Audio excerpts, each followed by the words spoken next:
going into tonight? I don't know if there were certain traits you were looking for in any players. I don't know how much competition became, how much it influenced any decisions, just kind of how you wanted to approach the whole thing.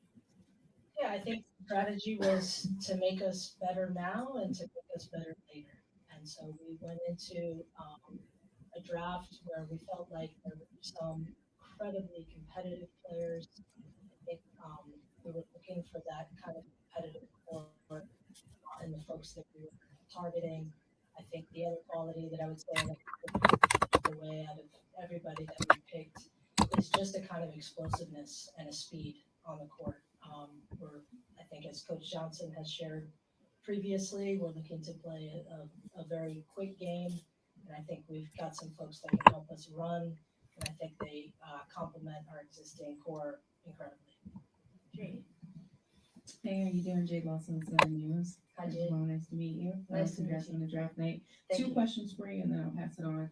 The first question is, you guys had a lot of draft picks coming in.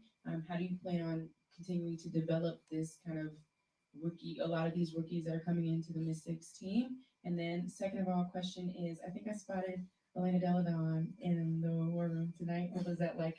Just kind of having her as a guide as you guys enter this draft year. Oh, I mean, it's amazing to get a champion in the room. And we had her calling our picks in to the league. I think just a wonderful presence, and we're just thrilled to have her alongside us tonight. So that the question about development, like it's precisely what we want to do. I think we've got players coming out who have a really, really long future ahead of them. I think we're really excited to help them get, to that next competitive level. It's not easy to be a rookie in the WNBA. We know that. And so I think they will depend a lot on each other. I think they'll depend a lot on our existing core. But Coach Johnson just brought in a really amazing coaching staff. And I know one of the things that he focused on was bringing in people who had a history and a particular acumen and capacity for development. And so that's part of our plan. And so our hope is to bring in these players and give them that opportunity on the court. And we're really excited to see what they do. Good to see you again. Jen Nice to Hatfield. see you. I got two for you, if I may. Just first of all, what was it kind of like in your war room having 3 picks in the span of 4, like making decisions that quickly, and you kind of being the first time doing this. So can you kind of take us behind the scenes and how that felt for you there? Yeah, it's months of preparation that come down to, I think, probably about 14 minutes on the clock. And I would just say not preparation by myself alone, but it's a quintessential example of teamwork. We had a lot of folks in the room who contributed to the effort. And as I said, that started months ago, long hours, long days.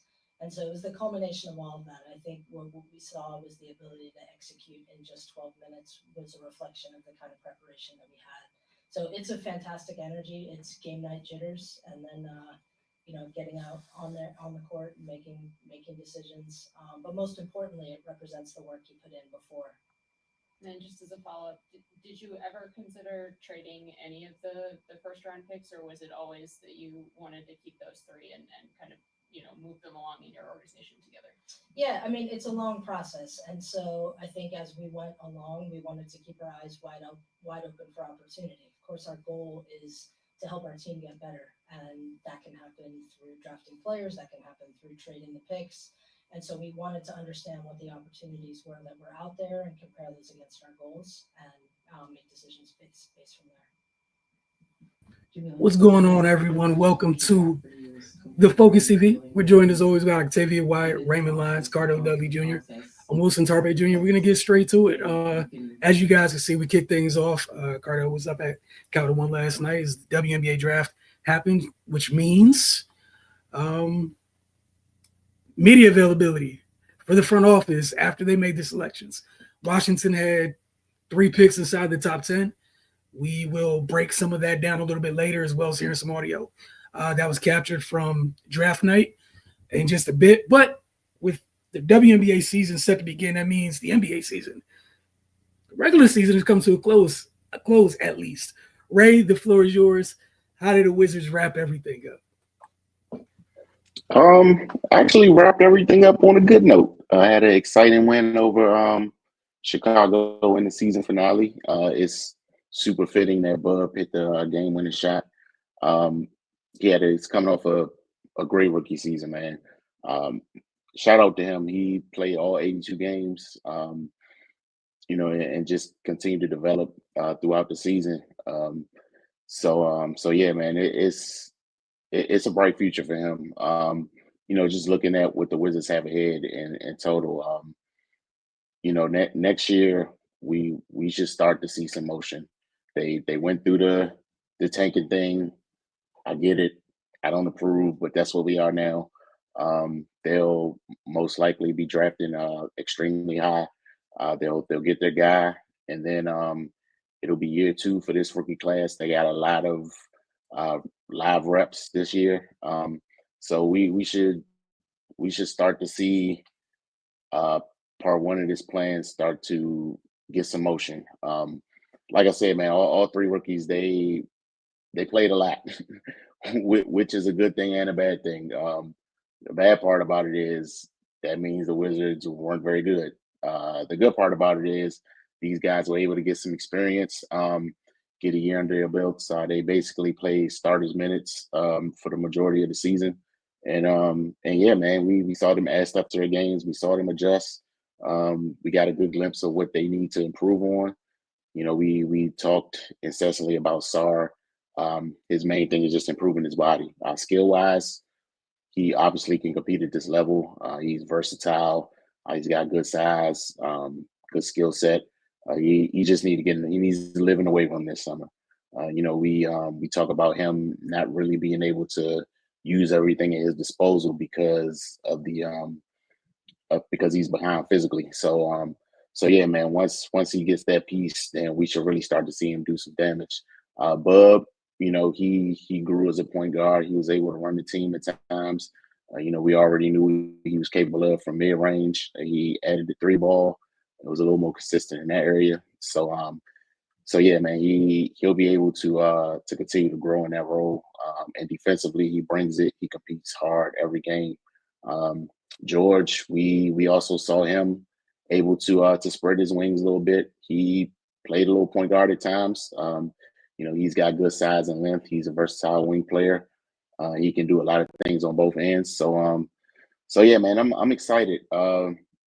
We get to see this front office continue to implement their plan. So yeah, no more 15-win seasons.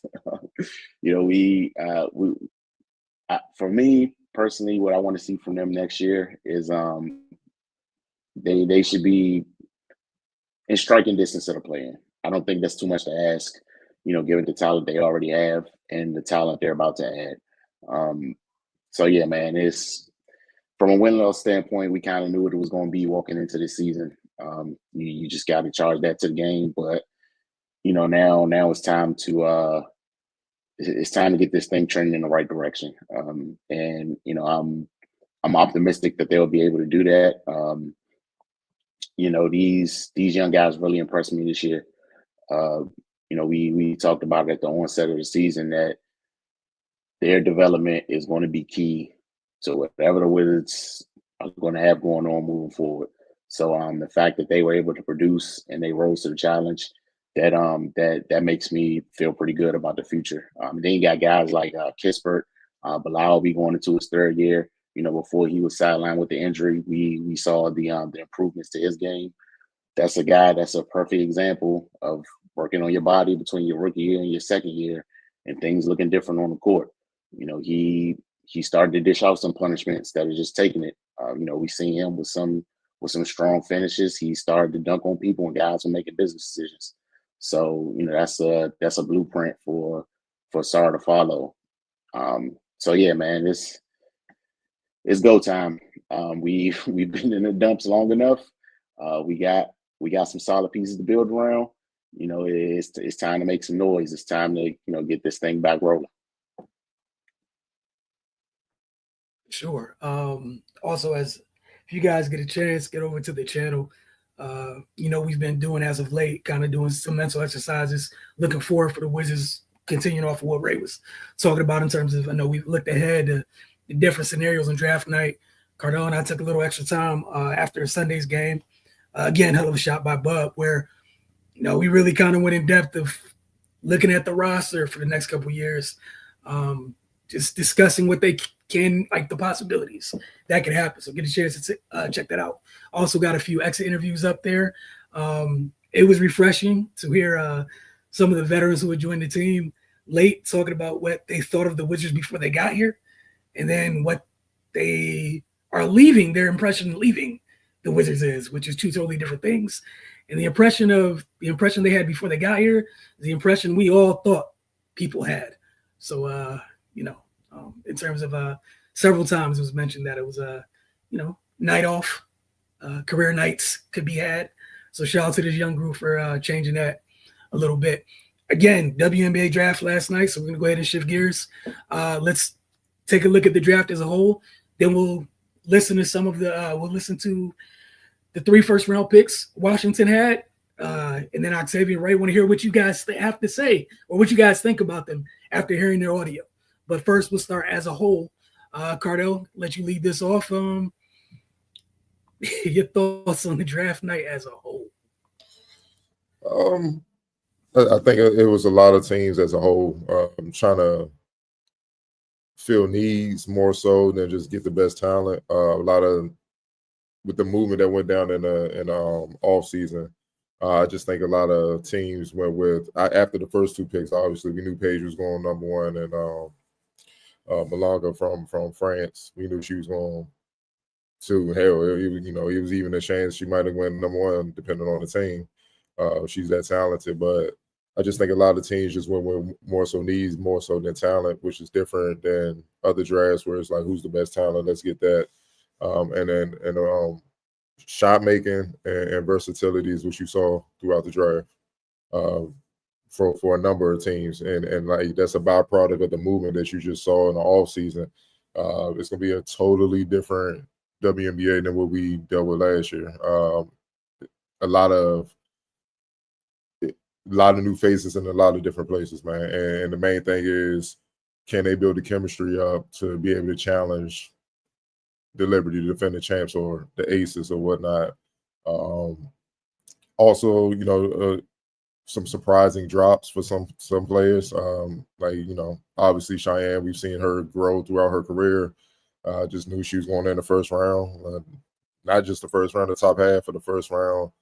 To see her drop in the second was just it was a shock. You know what I mean? Honestly, I don't know how much Intel played a part in it because she did get banged up late in the season. Maybe that scared teams a little bit. I don't know. But she's definitely a first round worthy talent. So the Valkyries, they got one, for sure. I'm not mad at the Mystics draft, which we will get into in a minute. I'm in the middle. I'm not, let's say, jumping for joy, like, oh yeah, that one right there, they gonna kill. But I'm not in the dumps where it's like, what are they doing? It's not like that. It just remains to be seen. And I think that that's their approach. It's a new regime, new GM, new coach, new team this year. But these rookies will get every chance to prove themselves right away because they're going to need them. They're going to need them to kind of come in and make an impact right away, similar to what you kind of saw on the fella side of things. One thing I saw with the Mystics is that they definitely drafted some depth. Like they went all in on depth in the front court and in the back court. They're looking to have depth, and I think that's smart in a way because you're not going to be able to bang with the Liberty and the top teams eventually as these players continue to grow and the team chemistry continues to build.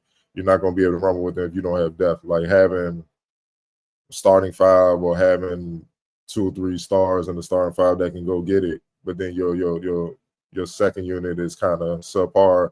It just won't get it. They're going to destroy you. They're going to overwhelm you eventually. You know what I mean? So, I like that. We just got to give them time, just like on the fella side, we got to give them time to grow because we all know the W's a different animal. One thing Jamila spoke on, the GM of the Mystics, Jamila Wyman, spoke on two things: speed and versatility. She kept harping on that. So they're going to play fast and they're going to have to be versatile. So what comes, a lot of people don't realize what comes with being versatile on the court.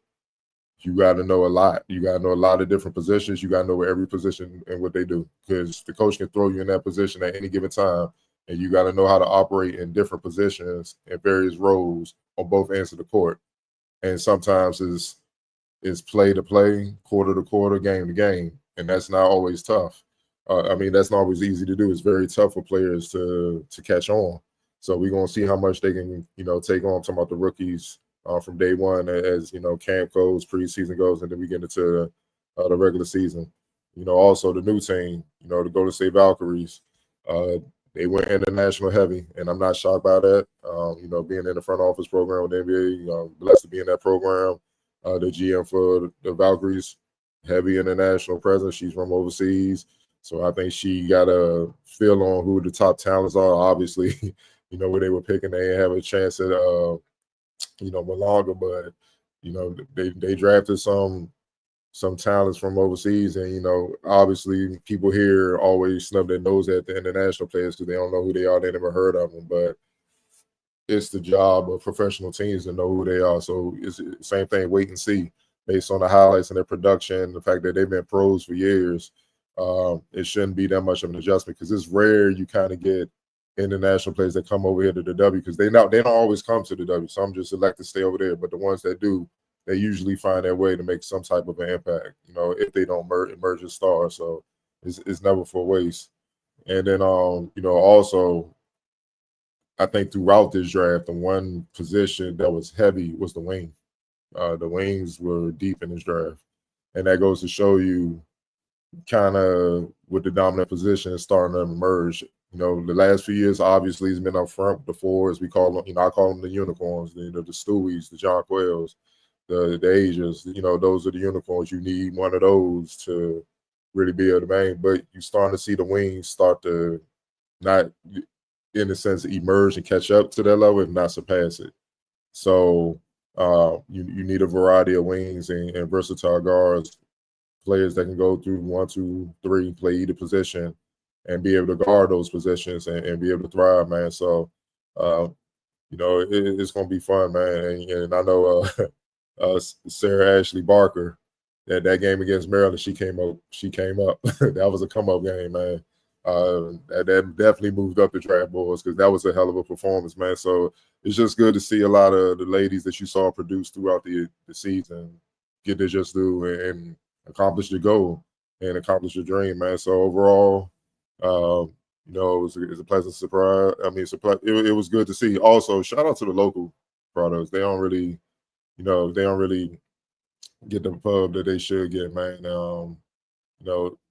Isaiah James, I know she's not typically from the DMV, but she has ties playing AAU coming up here. She came, rest in peace to her brother who definitely had ties up here, who's headed to Missouri State. She's dynamic, man. I'm eager to see what she does in the league. And Madison Scott, DMV product, she doesn't get as much pub, as let's say AZ Fudd does, but she's been very productive in her college career in her own right, man. I'm glad she went early in the second round. That kind of typically means she'll stick unless she just stink up the joint, which I don't expect her to do. Not with her versatility and the way she could defend, man. So I'm glad they kind of saw her for the type of player she is and not just picking at weaknesses to just lie. We can't deal with that. They accept that, that goes on a lot in evaluations during pre-draft or where they kind of just nitpick the weaknesses but don't want to give props to the strengths. And she has a lot to offer. And the thing is, it's not like they can't get better. That's my thing. If you have a work ethic, all right, those weaknesses, we can make those strengths. Especially with the women's game, they pretty much play year round. So you have no choice but to get better, or you're gonna have to get another career soon. That's just how it goes, man. So, but man, shout out to them, man, for representing the area, and that should give inspiration to all the other ladies, the young girls that's coming up. That it's not just the fella size that's represented around here, man. So all in all, man, very good draft. Just time to get to work and see what goes down when the season starts. Octavia, your thoughts on the WNBA draft as a whole. And again, after we're done with this part of the conversation, we'll jump into the Mystics in depth. Yeah, I think Cardell kind of covered it pretty well. I'll be honest. I think, like he said, Cheyenne Slippin was really the only thing that kind of threw me off a little bit in the draft. I don't know if a lot of people watch Maryland games. It seems like they don't. But like he also said, who knows what the reason for. We do know that she has had some injuries in the past, but she's one of the toughest players because she fights through most of those injuries and still goes out there and performs and produces. So very happy to see her, especially end up in a new situation with the Valkyries, a brand new team, where she has a huge shot of making the team. I think for me, for the draft, that's really stood out the most. Like Cardell also stated, that you could see that a lot of teams are going after needs and not just big names and not just, the marquee player or anything. They were really looking for players that fit what they were trying to do. And I think that in that aspect, there's a lot of opportunities for these girls to actually stick on teams. I think in the last couple of drafts, it's been kind of hard because, we talk about it. There are first round draft picks from 2-3 seasons ago from draft that aren't even playing in the league, unfortunately, just because we know how hard it is to play and to stick in the W. So I think that, of course, talking about the Mystics, they have a lot of openings, which is why they had a lot of draft picks as well. But I think a lot of these players have a really, really good opportunity to actually stick in the league. I think a lot of them ended up in good situations to help them. Some of it just kind of fell perfectly for some of them. Some of them, I'm sure they didn't think they were going to go where they went. I think, like you said, the no-burners with Paige and Malonga, especially when Olivia Miles dropped out. And to think about it, that as in my opinion, as easy as this draft went, like I said, I don't really feel like anything was too crazy. It could have been completely different because there was about 3 or 4 girls that decided to stay in college and not even into the draft. We talk about Olivia Miles, Flage, in that situation. So I think all in all, it was a good, decent draft. Definitely, I'm looking forward to it. I think that a lot of these players have the opportunity to prove themselves as well. Even those in the 3rd round, there's some good players out there where they get into situations that can kind of parlay them into a longer period of time in the W. I think this year is going to have way more opportunities for them to stick as long as they play their best. And, like you said, the season is literally a month away. So they really have no downtime. They literally left the NCAA tournament, hit the stage for the draft, and I'm sure they're already gearing up to start training camp as the season starts in about a month. So to me, there wasn't anything like huge, big surprises. I'm like kind of what Cardell said, like a lot of it for me is like wait and see how it all kind of plays out, because again, these ladies have a lot of talent.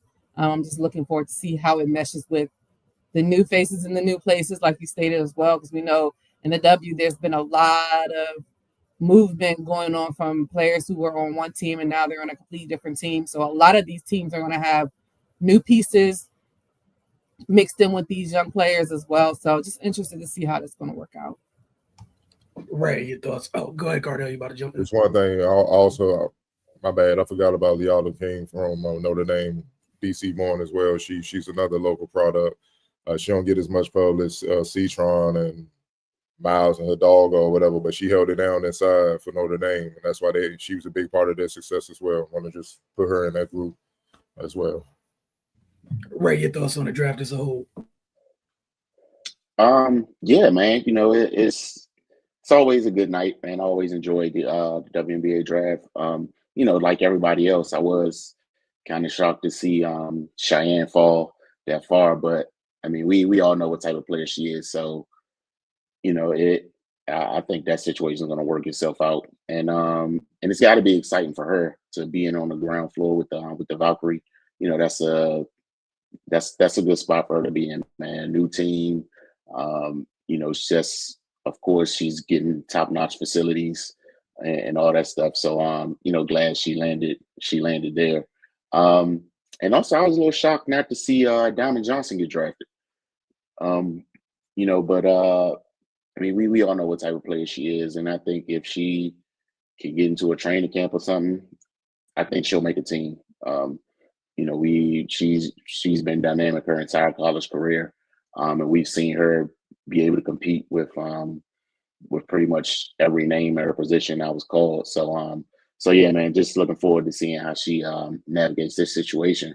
But one thing that definitely stood out to me as the draft was going on and the names were being called, this draft is deep as hell. Like people, they don't get the publicity and the pub as last year's draft, but they was calling out them names and like they can go band for band if we being honest. So I'm really excited to see how these rookies translate into the W. But like Cardell said, man, and Octavia as well, all the movement we saw and teams have retooled, and this is gonna be a hell of a season, man. I can't wait. The W is trending in the right direction for sure. The last season was competitive as hell, and I think this season is going to take it up a notch. We saw what the Liberty did personnel wise.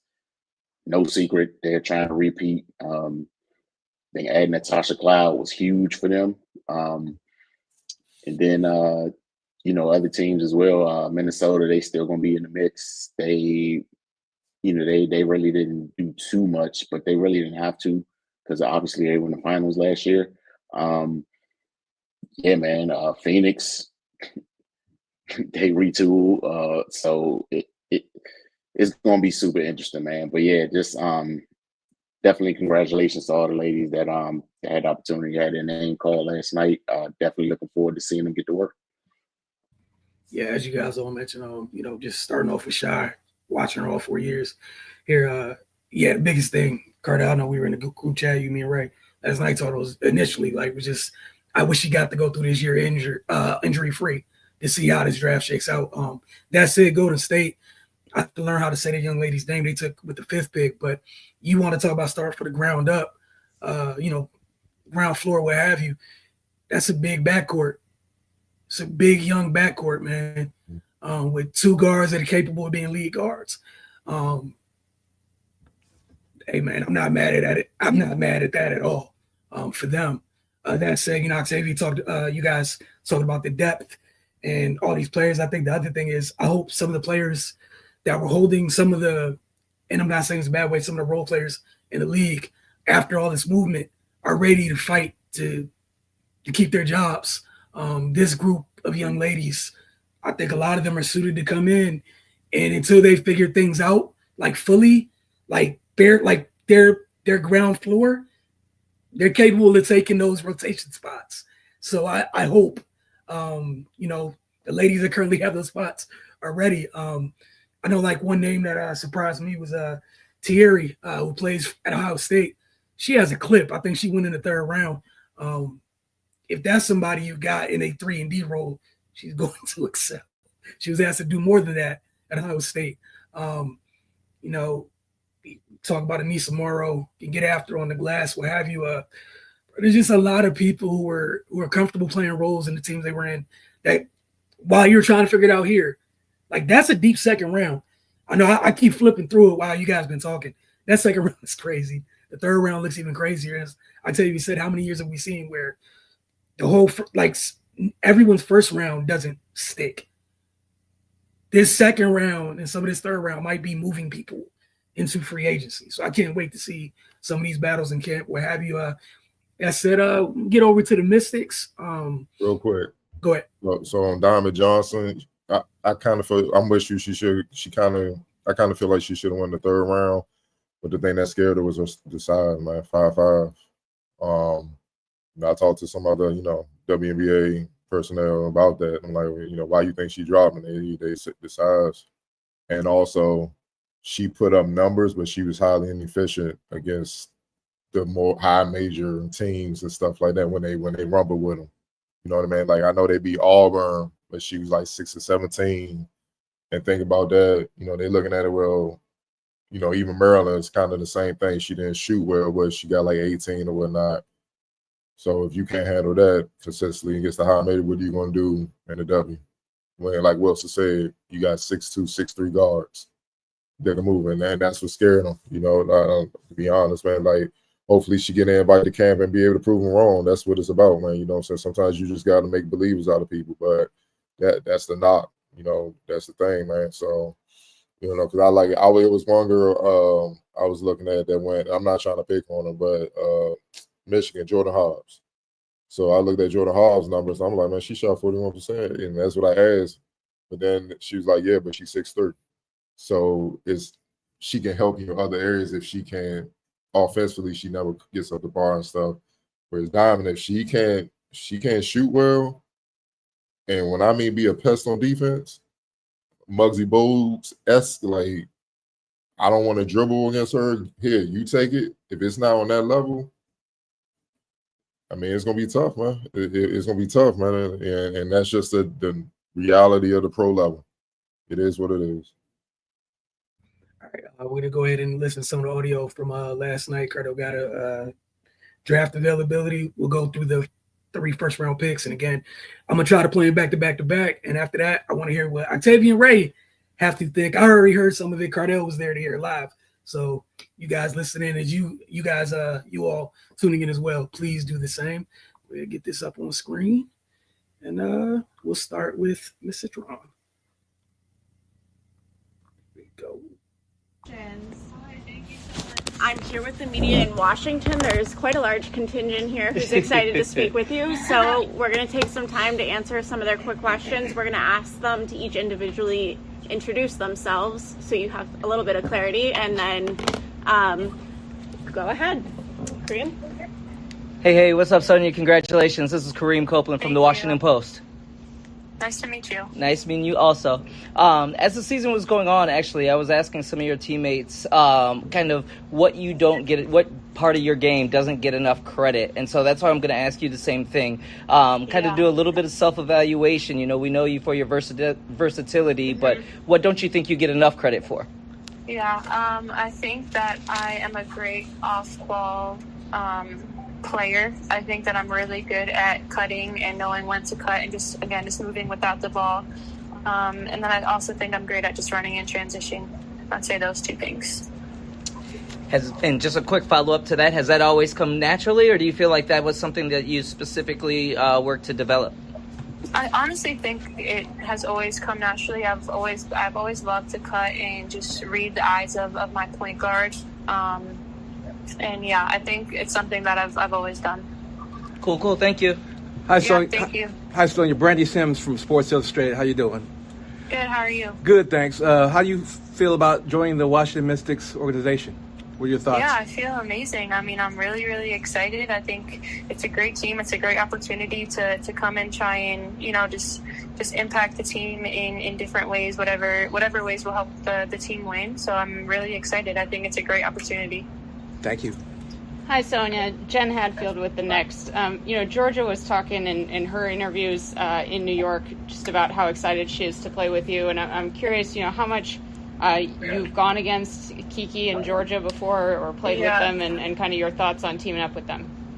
Yeah, I mean, they're 2 incredible players, so I'm extremely excited. I think I played against Kiki once this past year when she was at USC, and I definitely did not want to, try to test her. I was happy that I didn't have to guard her.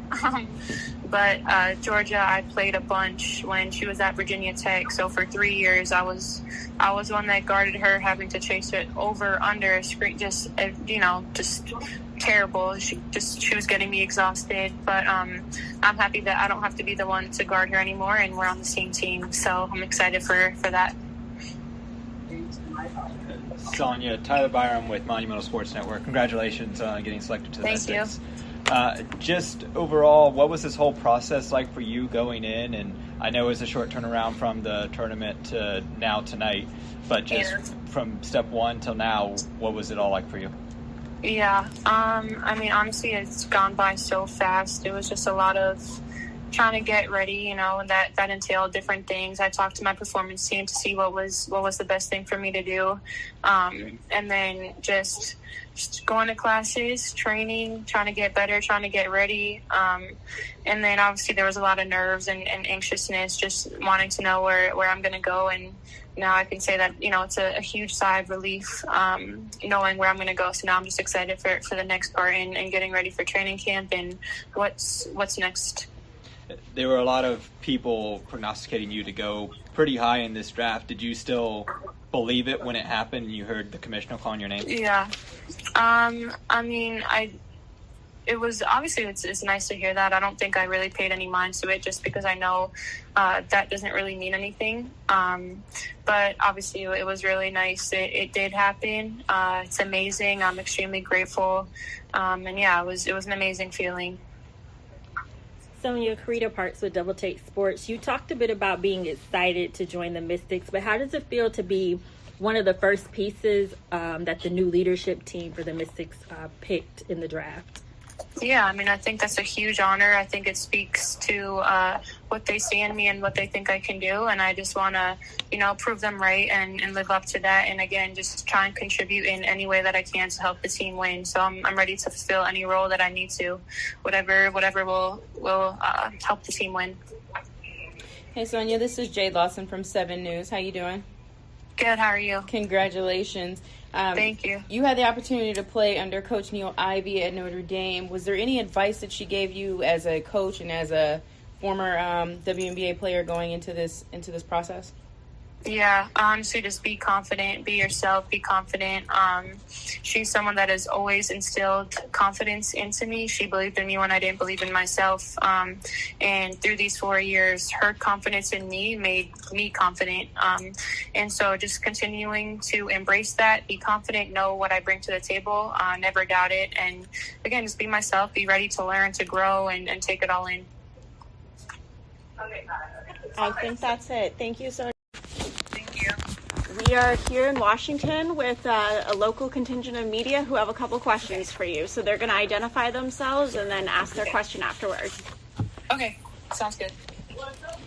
Hey, what's up, Kiki? Congratulations. This is Kareem Copeland from the Washington Post. Thank you. Just a quickie, you know, you've talked in the past about kind of what you wanted to kind of get out of this last year as you went to USC. And now you've kind of gone through it. How do you think that has kind of prepared you for this moment and prepared you to be, you know, ready to enter the league? Definitely. I think the league is not going to get any easier than what college was. So for me, taking all the adversity, all the growth that I had to take in this year, kind of having a head start on that, I think will help translate in the W because I've been used to uncomfortable. I've been used to having to navigate all of that. And I think some of the biggest things that I took from this year was just honing in on the little details, honing in on what I can control, stepping up different areas of my game, such as defense and being a better leader. So I plan to take all of that to DC as well. But I'm truly excited for an opportunity for a fresh start, an opportunity to, you know, earn a spot, earn my keep at DC, and just to, you know, be in a new city. Just a real quick follow-up to that. You talked about defense and leadership. Anything else or those any other details that you could share with us that you kind of really focused on? In terms of defense and leadership? No, just other details about your game that you kind of focused on this year. Definitely. I think I was just more intentional about my pick and rolls. That's not something I really worked with in, you know, my other 3 seasons at Stanford. So this year, playing with guards who could create and, you know, kind of reading my pick and roll situations, and my rolling, and my popping, and my rescreening. So I feel like that was another area that this year was to have a greater mental IQ when it comes to basketball. Cool. Thank you. Hi, Kiki. Jen Hadfield from The Next. I'm just curious, you know, coming to Washington, joining a front court that has players like Aaliyah Edwards, Shakira Austin, Steph Dolson, just how excited are you to kind of join that group and learn with and play alongside some of those guys?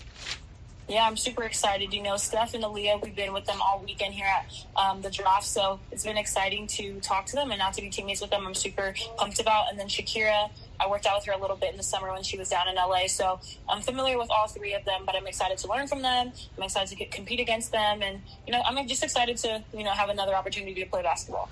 Not to put you on the spot, but just to follow up, you know, are there ways that from what you know about how they play, you feel like you complement them or maybe bring something just a little different?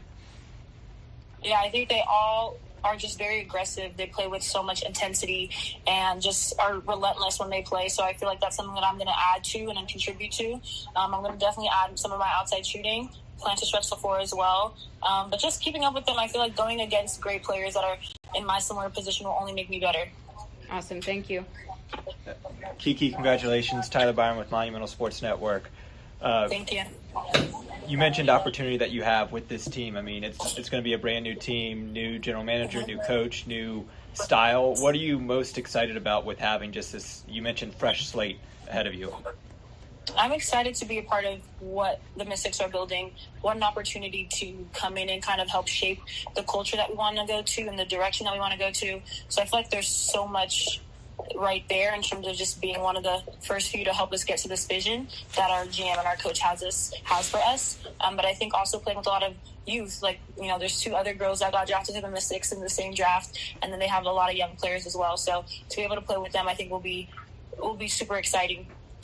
And I know this is all just happening real quick, but speaking with either Jamila or Sydney, what are maybe some of those things that you are most, like, the things that you mentioned for carrying into this year? Yeah, Coach Johnson just talked about pace. He loves pace. He wants us to be able to score in the first 8 seconds of the shot clock. So I feel like that's something that I'm definitely going to bring is my motor.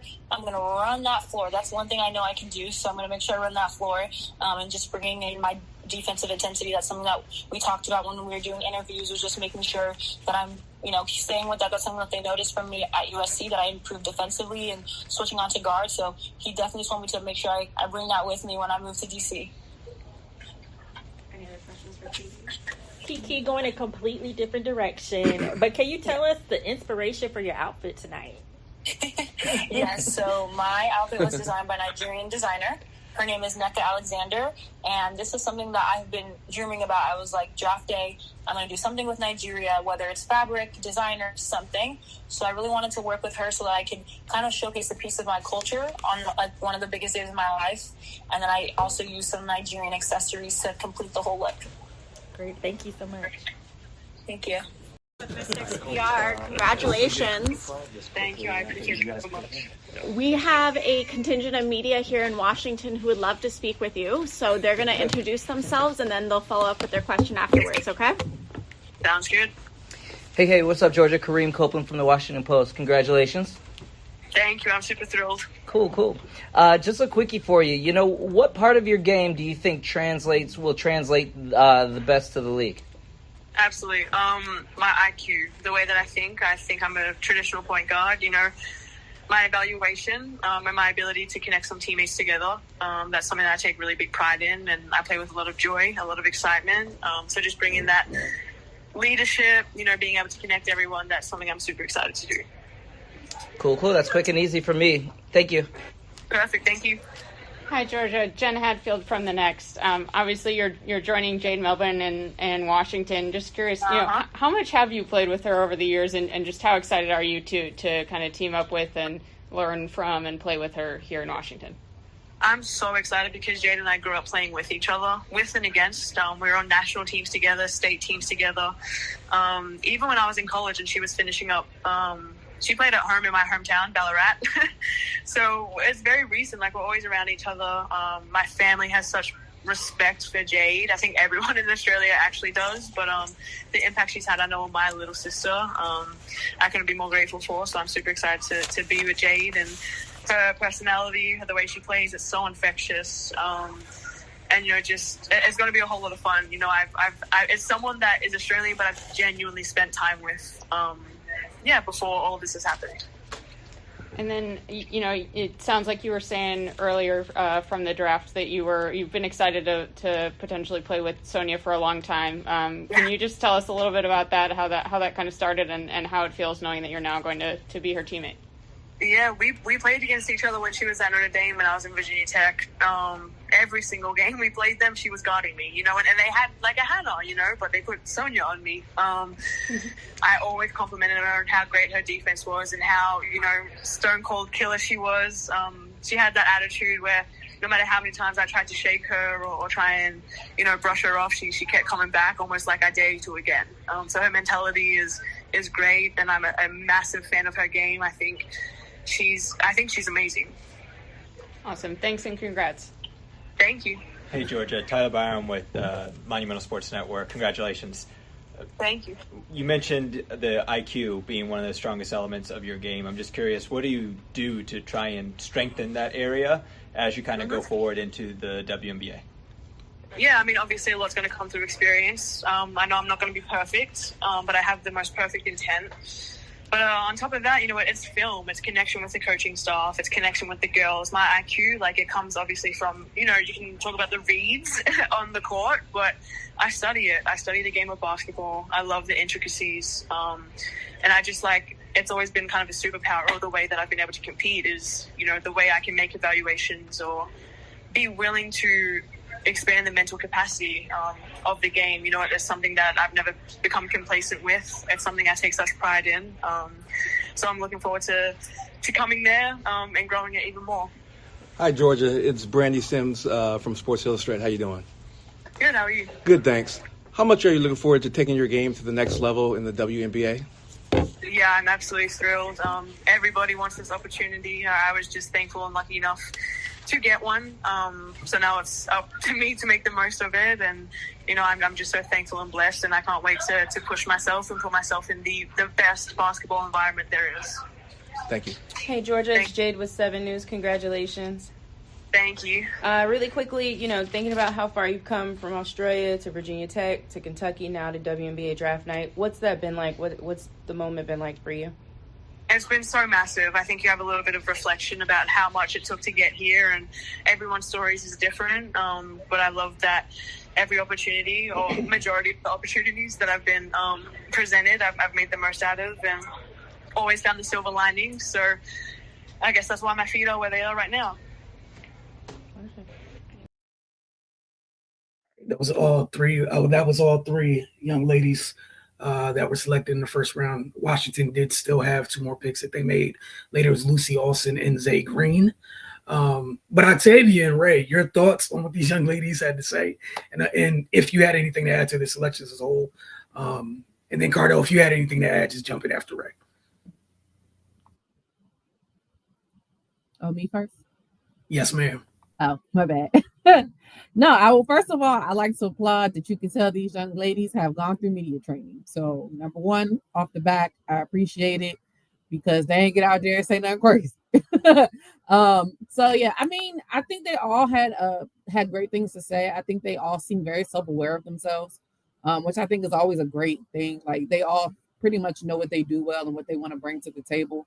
I think they all are correct in the fact that they have been afforded a pivotal opportunity to kind of, like we talked about with Cheyenne getting in with the team from the ground floor.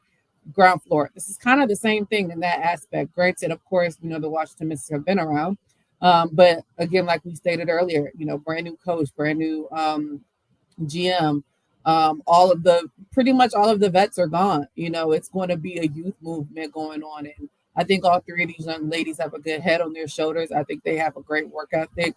I think they all have been fortunate to also play for really good coaches in their collegiate careers as well. And I think that will also help them translate their game to the W. Again, like Cardell kind of said too, like I want to see it actually all get put together. To see, like, even listening to Kiki talk about, playing with the likes of Steph and Aaliyah Edwards. Aaliyah Edwards is looking to take a bigger jump this year, and Kira, I like to see her in the mix with them. Like, I'm excited to see that. And I'm excited really to see I feel like we all kind of have a thought of what the Mystics' goal is or how they plan on playing. It seems like they're going to play pretty fast. So I'm excited to see, it all kind of come together, and it's going to come very quickly, as we know, a month left until the season starts. But yeah, I'm excited for all 3 ladies. I'm hoping that they all stick, and I'm hoping that it all works out well. But yeah, that's pretty much all I got. Ray, your take from the young ladies' first media availability. Yeah, man. I mean, they just sound like they're ready to get to work. But like Octavia pointed out, the opportunity's there. They're basically starting from scratch. And, all 3 of those ladies, as well as the other 2 draft picks, the Mystics selected, they have an opportunity to address some needs immediately. So, whoever can show improve in training camp or what have you, they're going to get the opportunity. Like Ardell said, on set of the show, I like the picks, man. It's going to be definitely it's going to be some some trial and error going on for sure, because the position that the Mystics are in right now. But I think Kiki, I mean, she's going to be able to have an impact immediately. She's technician on the block. She can rebound. Defensively, she has a strong presence. And for Sonia and Georgia, they'll be able to provide some stability at the point guard position, which the Mystics sorely need. And another thing, if people need to stay healthy, that's been a huge issue for the Mystics over the past few years. So that strength and conditioning team, hopefully they've evaluated what they've done and can get a little more consistent in that area. But yeah, man, I'm optimistic. I think these ladies have a great opportunity. They can come in and produce. Then the sky's the limit. Cardell, if you had anything to add. No, I spoke on it earlier. Okay. All right. Well, look, you guys have said pretty much everything. My little 2 cents. Like I was saying, having a conversation earlier, I don't think they took any super big swings with their 3 first-round picks. That said, similar to the men's side, the 5 young ladies have a chance to come in, make their imprint, and they can affect how the roster shape going forward. And it's up to them to do that. But nothing but opportunity in front of them. We'll see how things go. That's it. Cardell, floor is yours. Rapid fire, take it or leave it, wherever you want to begin. Yeah, get a couple questions in before we get up out of here. We're going to start on college football side of things. Interesting story that developed late last week throughout the weekend and continues now in the spring of 2022. Nico, I hope I don't butcher his name, Iamaleava, then just a high school junior, agreed to a 4-year deal worth approximately $8 million with Tennessee's NIL collective, Spire Sports Group. It included a $350,000 upfront payment with money paid out during his senior season at Warren High School in California. It was a bold and strategically smart play by Tennessee. While the schools were cautious with the NIL and the NCAA, was feverishly trying to set up the so-called guardrails, the ball smartly saw where things were headed. When the NCAA eventually challenged the deal, the state's attorney general stepped in and won an injunction. Now, the player who was once cheered and who was paid millions before becoming a full-time starter at Tennessee is the poster child for NIL backlash. Rather than play out the final season of his deal, which would pay him about $2.2 million, Iamaleava reportedly wanted some $4 million that was added with the other quarterbacks who transferred this year were getting. Asking for more was his right, but with right comes risk. As with any negotiations, you can push too far.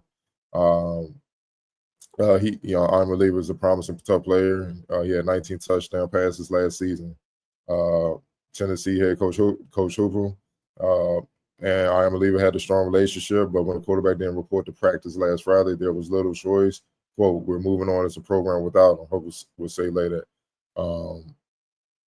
He said, quote, "There's nobody bigger than the power T," Hooper said. He said, quote, "If they want to play holdout, they might as well play get out." So now Iamaleava has become the poster child for an athlete in college not upholding his side of the deal with contract negotiations and the NIL process.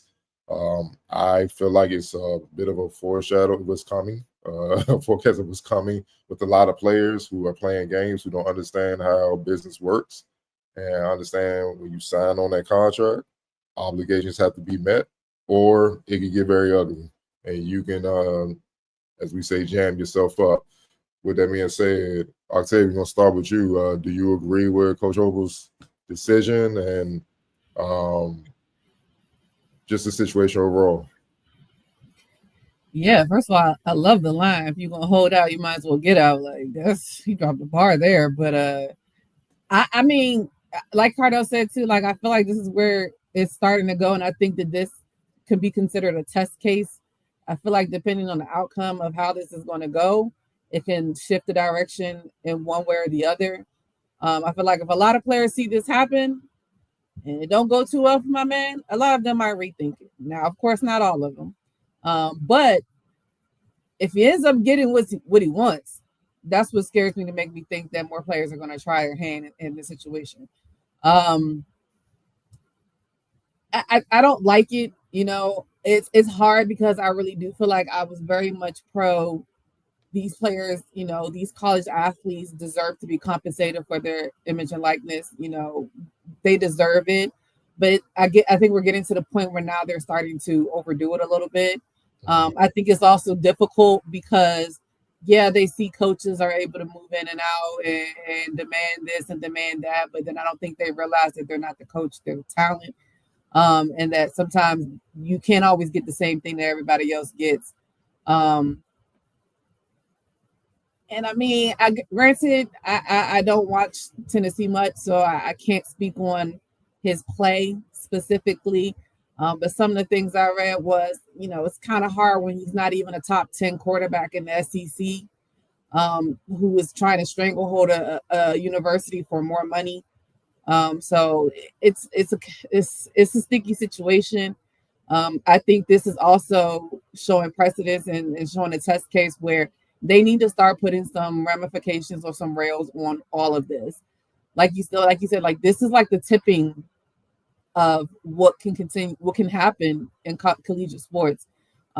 As you see, like this one case is not, I don't want to say started an uproar, but started a lot of discussions and debates about how this can actually go if somebody else were to do this and it was to continue on and continue on and continue on.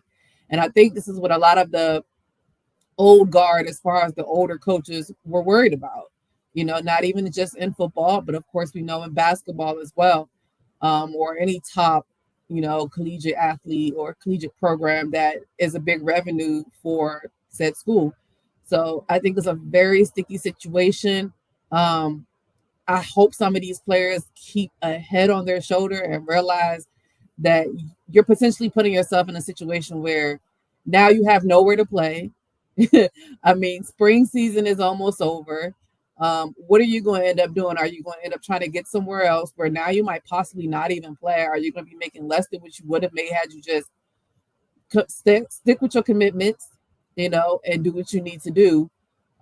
So it's a tough situation. I am interested to see how it all pans out. I think that I had heard some rumblings that maybe North Carolina was interested, but I think they already put that to bed where they're not even going to touch the situation. So it'll be very interesting to see where he ends up or not ends up.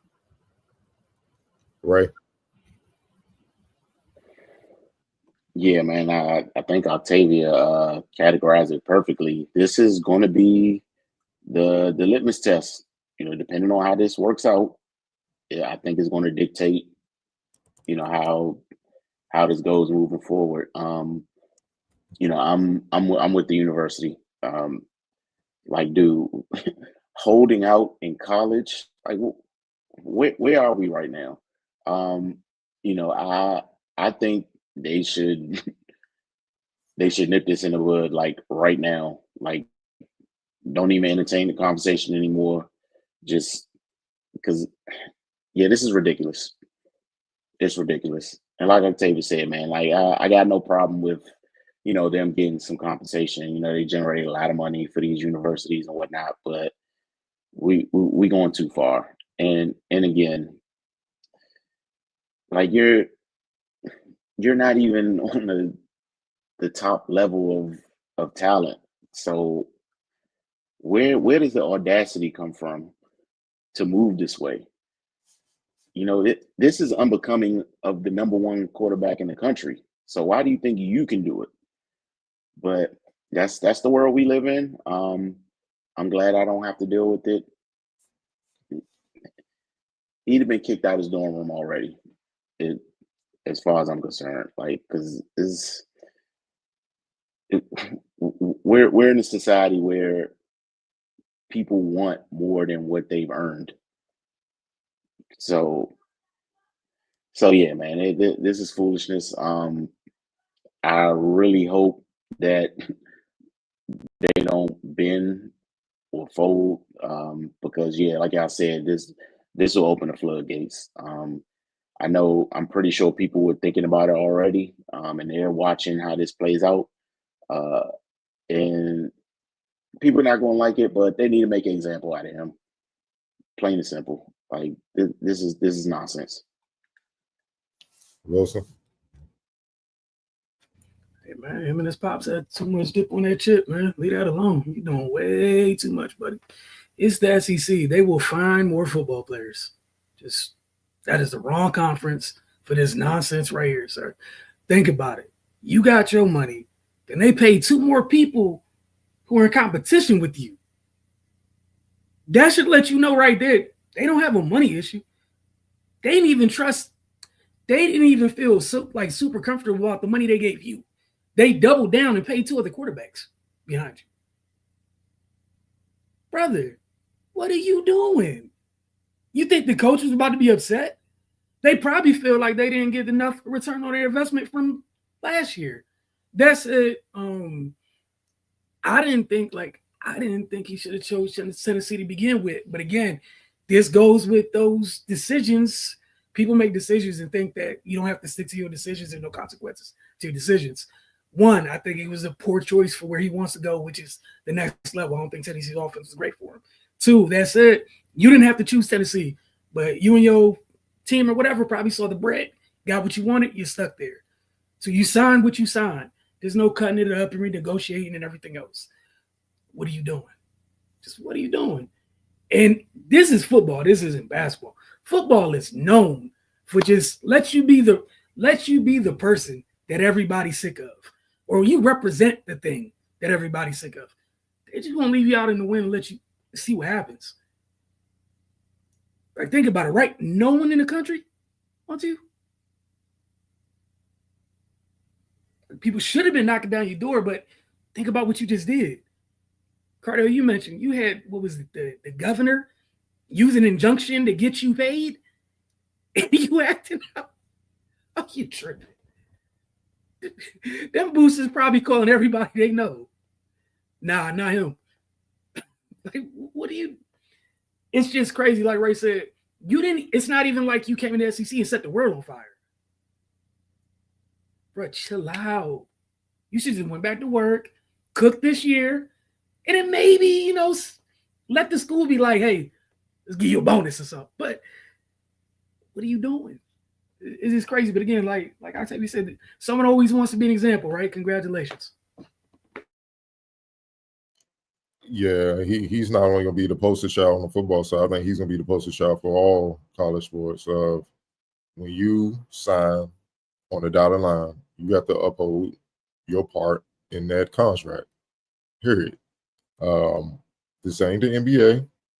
This isn't the NFL. You can start complaining a couple years before your deal expires because you want more money and stuff. And typically, even at that level, those are the players that actually outperform their contract, and that's why they feel, yo, I need to get more money and stuff like that. And they start acting, someone go about the wrong way, but at least they have something to stand on because they balled out. You didn't ball out. And this is the problem with the youngest today. They don't want to listen. Their circle is just so caught up in the delusion of the fantasy of my son is this and that and all that, that they're so out of whack with reality that they can't even give their kids sound advice with what's going on. Not to mention, they probably have no experience with dealing with these type of situations as far as high-level business and stuff. You were getting paid in high school. You got paid in high school before you even threw a pass, before you even stepped on campus. And I went back last year just to see, because the narrative is like he only balled against subpar competition. If you look at the schedule, that's true. He balled against the lower half of the SEC and you know, the non-conference teams that they had. But against the big dogs, the Georgias and all that, it wasn't none of that. Also in the bowl game, Ohio State, the playoffs, my man was 14 of 31 for 104 yards, sacked 4 times. Now he did run for it, had 20 attempts for 82 yards. But you lost 42-17. See, that's why we gotta go out and get a couple more quarterbacks. Because at the very least, if you was that dude, we just gonna be in the shootout. If our defense can't stop them, we just gonna be in the shootout. That's how I gotta go. It wasn't none of that. The game was over first half. So you're asking for something that your play and your actions don't warrant.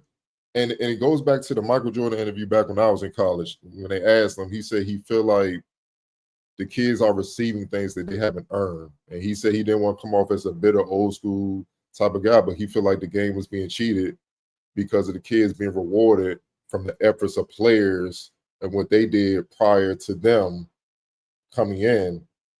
And they're cheating the game because they're reaping the benefits off of what other players prior to them did. It's as simple as that, man. Like he said that. And people gave him backlash like, Jordan, man, you retired, you old school and all that. And look at this reality we're in now. Look at this, look where we at. Like it's like, what world are y'all living in? And again, what's making me concerned is this in the future generation, they're gonna be in the workforce. And they really think the world moves like that, like you could just switch jobs at any time. It don't work like that, man. Like you don't get hired when they see you have a frequency of moving and getting a job and quitting. They don't hire you. Then you're gonna be unemployed and wondering what happened. Whatever happened to integrity and just being a man of your word, bro. I get some coaches, some programs are dirty. Believe me, I've not heard all the stories, know of them, some of them. But it's not everybody. You can't just, it's not a broad blanket. You can't just say everybody's a part of that. That's just the whole system is grimy and stuff like that, because everybody's not. And who cares? 2 wrongs don't make it right. You should be moving with integrity. That's part of being a leader. So how you gonna be a leader?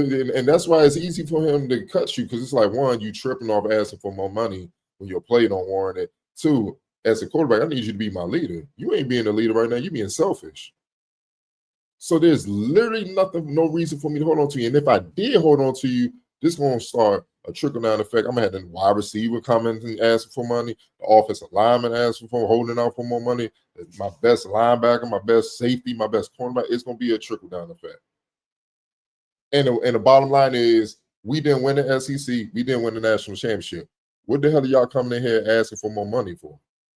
The only team that should be, players that should be doing that, the national champions. They have the right to go in the office, and that's if they ball, and played. The guys that produce, they should be going in there and saying that type of stuff. But once you sign on the dotted, man, you got to hold up your end of the bargain. And far too many people and players in college are just allowed to get away with murder. And this is about to go down. Like they about to start putting in little writing. If you don't do this, if you don't have these type of stats, if you don't go to class, if you late for this meeting, I'm taking the money. Like the audacity, man. It's like, what do we, I'm afraid of the future, bro. Because this stuff ought to be crazy, man. Like I've just never seen this. 4 million, man. Like, do you know how much money that is, bro? Like I'm just never, like, you got kids that didn't even play. They don't even have stats. Asking for $1 million. Like asking for, like, you didn't even do nothing. What the I wouldn't even give you $5 to play on my team, bro. Like, who are these people telling you that you're worth that, man? Business 101, I keep saying, you can't make demands until you're in demand. If no one's demanding for you or putting out a demand for your services, chances are you're not that good. Or you're not as covered as you think you are. And you set yourself up for failure, because what happens if this kid don't get picked up? Because now, just like players talk, coaches talk. So I'm pretty sure indirectly they like, we ain't mess with him. It's probably a whole conversation going on amongst coaches. Leave him out there. This is gonna check everybody else for us. Because see, now players be like, so they did. So they having the quarterback with homie in Tennessee. Nah, man, just go ahead and play out, bro. You don't want that. Because now he possibly could be without a school. Now next year he gonna be asking just to get a scholarship. He gonna be playing for free. Or the worst case scenario, what if you don't get picked up ever again? How you gonna get your education unless your family got money? This messes up your NFL prospects. It messes up a lot, bro. This is what these players have to understand. There's always another you coming down the pipeline, and the coaches know that. So you can act a fool if you want. It's better just move in integrity, uphold your end of the bargain. Hell, ball out so much where the fan base is going to the coaches like, yo, you need to pay him more so he don't transfer.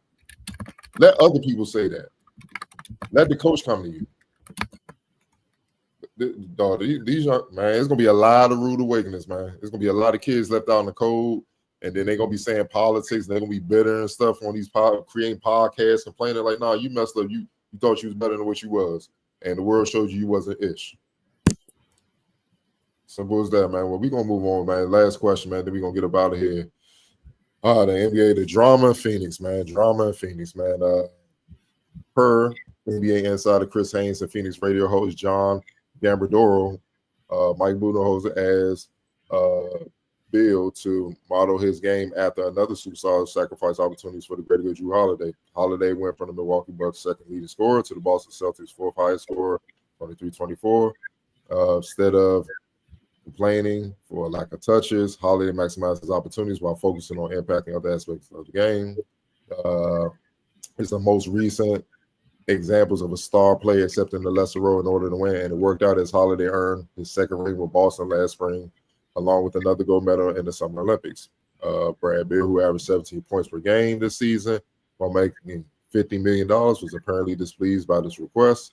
Haynes reported it was not well received. Quote, lead sources told me early in the season, Coach Budenholzer met with Bradley Beal. He told Bradley Beal he wanted him to be Jrue Holiday of this team.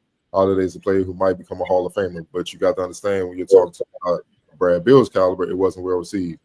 You know the type of player Brad Beal is. You know how he's made a name for himself in the league, playing his way. To ask him to shift his game, to alter, and to say Jrue Holiday on top of that, somebody who Coach Budenholzer has won a championship in Milwaukee, it wasn't well received. Gambardoro confirmed Haynes' reports while saying Bill felt disrespected by being asked to play like another player.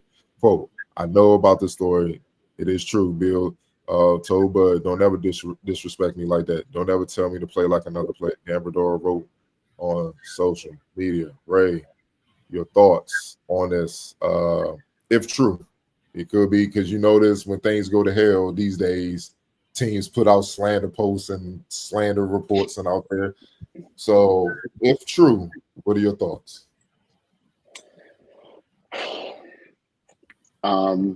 Yeah, Coach Bud should have known better than to ask Bill to be that impactful defensively in the first place. Because, yeah,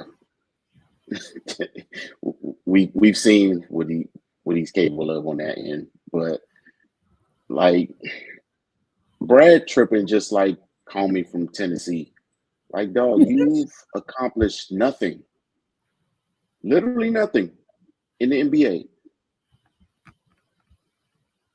Why should you feel any type of way if your coach asks you to switch up so this team could be successful? Like it's been a shitstorm since you've been there, dog. And you making $50 million. Like, so you already getting over. You're getting all the money and you're not producing and the team losing. Like, so what are we talking about? I'm gonna say it every time. They need to go back to 9-year, $9 million contracts because this is out of hand. And yes, I'm pro team, pro owner. Yes, because these people be out of line. Like, dude, if I'm paying you $50 million and you just missed the play-in, you need to give me some of that money back. And then I'm coming to you as a coach saying, hey, man, you need to adjust so we can be successful. Because and look who's out of a job now. Look who's out of a job now, the coach. So like, yeah, man, I don't envy those dudes at all. They got to deal with this type of stuff. And yeah, if it's not true, then strike everything I just said from the record. But if it is true, like, dude, it's not disrespect to ask you to perform like a pivotal championship piece. Like, how is that disrespect? But yeah, man, this is crazy. But I don't feel sorry for Phoenix because why would you even take that on in the first place? He don't have to be there. Like, y'all chose that. Now deal with it. Just to harp on what Ray said, Brad Beal this season, defensive rating 121, by far the worst of his career. And his 17 points per game average, the second lowest of his career outside of his rookie year. Wilson. Yeah, if it's all true, I'm gonna even leave that. I just need people to stop disrespecting Drew Holiday. Just for the record, can we? This is the angle I'm gonna live in with this. Whether it's true or not, what I'm about to say, that's the side of this I'm leaning on. So with this in their career, right? This, because I'm really sick of, we're diminishing a winner for people who put up stats and people just getting really outlandish. Like, don't disrespect me like that. Drew Holiday should be disrespected. Like, that's who should be disrespected. So in his career, like, we talk about win-loss record, right? 397 and 404 is Bradley Beal. 397 and 404. You talk about let's disrespect Drew Holiday. Drew Holiday, 569 and 468. All right. One's known as a scorer, the other guy people disrespect as a whatever, glue guy, yada, yada, yada, whatever. All right, cool. Bradley Beal, career points per game, 21.5. This disrespect we're talking about. If according, like, going with this premise, one would think that they score per, their career averages should be like a 10-point, 15-point difference, right? Something of that nature. It's 6. Brad averages 21 for his career. Drew's at 15.8. Like, what are we doing? And that's including 2 years you averaged 30. The difference is 6. We're not even, and then to throw in the winning, please stop disrespecting winning players. Because if they had acquired Drew Holiday, Phoenix is still together. You wouldn't be about to trade KD. You wouldn't be firing your third coach. But instead, we're here. Please, in the podcast, is everybody, what did Drew Holiday do to all y'all? He showed up, he works, keeps his job, and his teams win. Leave Drew Holiday the hell alone, please. I don't understand. Don't disrespect me like that by bringing up a winner, a proven winner. So he won a championship with Milwaukee. He was the thing that got them over the top, correct? Cool. Goes to Boston, made them damn near illegal. That's the thing that made them illegal. Like, it was cool that Kristaps was there, but Kristaps was there and not there and whatever. Drew Holiday made it illegal because Swiss Army clamps, just illegal. Oh, and by the way, in case you get in trouble, he can score, as evidenced by the 6-point margin between your career averages. It's just that since he does other things that impact winning, he's not asked to jack up as many shots. Also, you've taken a considerably more amount of shots than him. That said, just stop disrespecting Drew Holiday. Like, I'm not knocking you, whatever you do. Your roles are different. That's great. But you went there. There's no way in hell that you went there thinking you were on equal footing with the other 2 dudes that were there. And if you did, that's delusional and that's crazy. Like, that's just nuts. Similar to, like, if you're the third option somewhere, you have to do the other things. Anytime we've seen some of these super teams, what have you, someone has to do the other things. And at this point, you don't do any of the things outside of scoring. So that's the tough part. And other people getting, some blame, whatever, deservedly so, because they're a little bit higher on the food chain than you. But that said, you were supposed to be the thing that, they acquired you, right or wrong. I'm with Ray. Whole nother conversation. They acquired you to, kind of as an arms race, put them over the top of things. And instead, we're where we're at. But please stop disrespecting Drew Holiday. Like, they're really about to move like a full-time player because you got a no trade in your contract. Like, that's about to happen. And also, like, all this stuff that's happening is because they could have spent that money somewhere else and built that team correct. But again, that's another conversation because that goes to the whole thing, Cardell, what you're always talking about. When owners start doing a little bit too much and ignore basketball people, you end up in these types of situations. Because again, there were things you needed to do once you have Devin and Kevin. You chose to find a way. You chose option 897, and there were 5 options on the page. I don't know how you got there, but you found the worst things possible, and then you doubled down on them, and you're here. But if it's true, that's crazy. Whether it's true or not, I don't even care. Just how we it's disrespectful to ask you to follow the steps of a 2-time champion who he coached. Like, 6-time all defensive player too. 2-time all-star. And also, like, the reason maybe he asked you, like, maybe he take that role is, like, height-wise, weight-wise, y'all got similar builds. Obviously, Drew's a different dude, as evidenced by the winning impact or whatnot. But, yeah, dude, like, that's what would your role was going to have to change to be there. And, yeah, I'll just leave that there. That's crazy. Octavian. I mean, I think you guys covered it very well. But Bradley Beal should wish he could model his game after Jrue Holiday. Like, he should hope and pray for it at this point. If only the reason of durability at this point, because half the damn time Bradley Beal's not on the court because he's injured.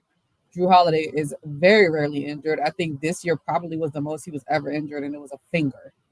So he should wish to do that. I mean, I'm sure Giannis wishes he still had Jrue out there with him as well.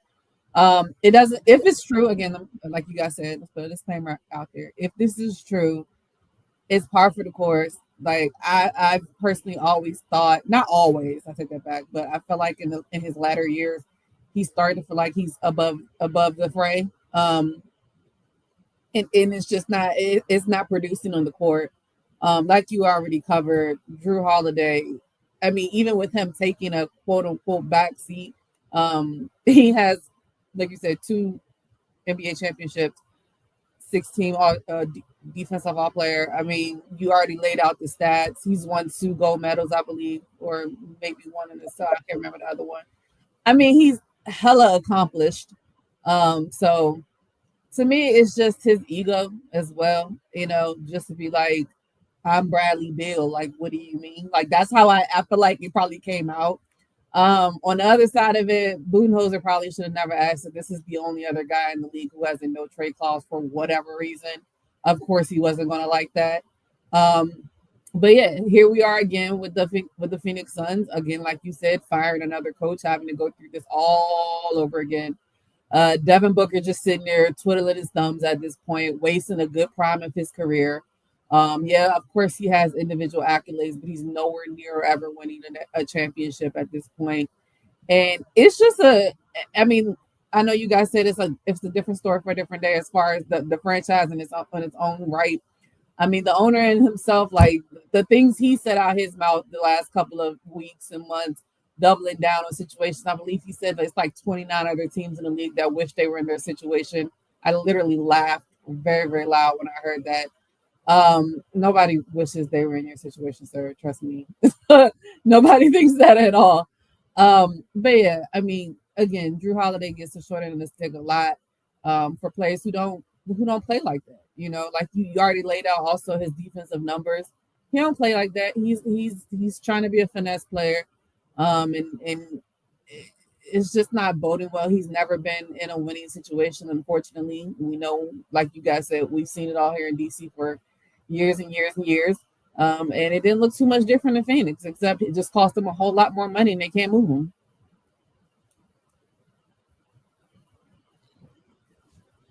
Jrue Holiday's offensive rating this season, 121, defensive rating 113, winning player. The thing about if this is true, obviously if this is true, and Mike and Budenholzer came to him and he said that, it goes back to what I always say about every player says they want to win, but it's like, do you want to really win or do you want to win your way? And most players want to win their way, and that's not. That means you don't really want to win, because if it don't go your way, then what? You know what I mean? And if this is true, that's basically what this is, man. And It's disheartening, and I'm with y'all. Drew Holiday is this generation Sidney Moncrief. You youngins, go look him up. You'll understand how special that is. Ain't been but a couple of them in the history of the league. Literally guard 1 through 5 as a guard, 1 through 5. Score, can pass. He averages over 6 assists for his career. It ain't like he averaging like 2. I really hate the stigma of guys that stand out defensively, where they just make you a defensive player and all the other parts of your game is totally ignored. Drew Holiday is a complete motherfucking player. Like, we gonna cut this shit out. And all the players that's talking trash about how they would dust him on, bust his ass on, no, you won't. Because see, he gonna get stops on you. Y'all ain't getting no stops on him. He can shoot, he can 3-level score, he can post up, he can go past you. And he's far more athletic than what he's given credit for. Go look at his high school and college tapes. How he doing one-leg windmill with both hands, how he can shoot and score with both hands. He's an elite player. Hell yeah, he's a Hall of Famer. I'm tired of people trying to just discredit defenders and stuff like that, but then in the next breath, they complain about the league not defending enough. It doesn't make sense. It's just, I'm like, bro, scoring is great. Don't get me wrong. You got to be, the goal is to be as complete as a player as possible. That's why you stay in the gym and work on your game. That's the ultimate goal. But I emphasize defense because it's the most neglected part of the game. You don't have to motivate a lot of players to shoot and score, but you damn sure got to light a fire under them to defend. And that tells me right there if you really want to win or not, because the coach shouldn't even have to do that. Like, no disrespect. After when Ant-Man did it on boys in the playoffs last year, how do you not come back trying to defend like Drew Holiday, bro? Like, you got embarrassed, man. You see what I'm saying? And if this is true and you coming off like that, the reality check should be this. USA Basketball ain't calling for you to come play. They calling for Drew, though. Like, come on, man. It makes no sense, man. But the whole reason why Phoenix is in the situation that they're in, ego. From the top down. Just ego. Sometimes, man, as a man, you got to look in the mirror and just check yourself, bro. You know, I live by the motto, bro, if you don't humble yourself, God will. And when he humbles you, it hurts. It hurts, and they're hurting from the ownership on down. Should have just let James Jones rock, force him to trade all these people that was pillars in them getting to the finals not that long ago. Ironically, the team that lost to the Bucks with a Drew Holiday on as the point guard. See what I'm saying? You traded all those key pieces away to make this superstar team, and this big three stuff hasn't worked in years. It literally hasn't worked in years. But you thought you could do it. Like the Warriors and Kevin Durant on it, that was a special case. Because all those brothers were unselfish. Led by the star on that team, Steph Curry. They knew how to fall back, let the other one rock. That's the key piece in this. That doesn't seem like that was happening in Phoenix the last 2 years since they went and got Barry Bill. It just doesn't seem that way, man. You went through 2 coaches, 2 championship winning coaches can get to you. Bro, red button, Wilson. Red button this month. Like, you got a red button this month, dog. Like, it ain't nothing to say. Ownership, cut the checks. Cut the checks. That's all we need. Cut the checks, bro. Let the basketball people do what they do. Because this is a big time failure. And on top of it all, you don't even have assets to build a team up in the future, bro. Like, you ain't got no draft capital coming up. It's all gone, bro. Like, you can't even, like, come on, dog. It is bad, man. And for you to get that, you're going to have to trade KD more than likely. I think, and the best part about it, if you're a team that wants, I'm not giving up players. Take some picks, you beggars. Bye. Yes, I got extra picks. Exactly. Which you can't say no. Here's 3 first. Shut up. Give me Kevin Durant. What you gonna say? You gonna look into your empty cupboard of picks? You can't say anything. They ain't got to be high first. You don't have any, sir. Like, I'm okay. If I'm one of these young teams with a bunch of picks, it's time to cash in. Come here, old man. Let the little kids run around you. Shoot. What's it going to cost you? Picks. Well, I don't care what you want. Take these picks. Here's a team right now that got like 50 of them. Oklahoma City. Lord knows if he go there, look, somebody okay, oh my God, somebody else brought up a interesting place because I never thought about the other day. Thought about it. Was exit things was what's it called? You remember originally when we was leaving go to state, you wanted to go play with Kawhi? Yeah. It's about the Clippers. Like people need to hope both of those things just don't happen. Because again, people don't have to give up stuff. Like the stuff you gave up last time, you can't demand that again. Because you can't move Brad. I mean, you can move Book, but that's a different color. That's a purple button. That's when you just that's like Luka Mr. Parsons. Stark. That's I Luka don't feel too good. That's that button. That's the Luka part 2. Like, and for the most part, as long as you still got him, you got a little wiggle room. But again, think about where you at right now. Like Kev's slowing down, but it ain't like you're literally about to. There's a good chance you're gonna hand this guy to someone in the West, and they're gonna drop in to add water, just add scorer, and the stuff that you were supposed to achieve is gonna happen while you watch it. And they're just be like, all it cost was some picks we were never gonna use. And you sitting over there with Devin and Brad and some dusty late firsts. You think the kids at OKC about to be tripping? Hey, old man, rest up. It's the end of the game. Here. Bro, KD, you rock. SGA be like, I'll finish it. I'll close it. I'll get to the free throw line, close this bad boy out, baby. We good. You think the Clippers about to be tripping? Hey, Kev, get us through the regular season. Kawhi bot coming for his 5-month run. James at the controls. Like James averaging 15 assists a game and shit. Because like he played fine with James last. Again, the issues had nothing to do with it. Like this is what's about to happen this summer because of stupidity. Y'all about to hand over a weapon. Like, I'm gonna be quiet because I don't want to say anything else. But appreciate y'all for tuning in. But again, this is a great example of what happens when people owners do too much. And also bad things. Bad teams do bad things. Egos. That no trade clause, mother. But we'll see y'all next week. Y'all have a great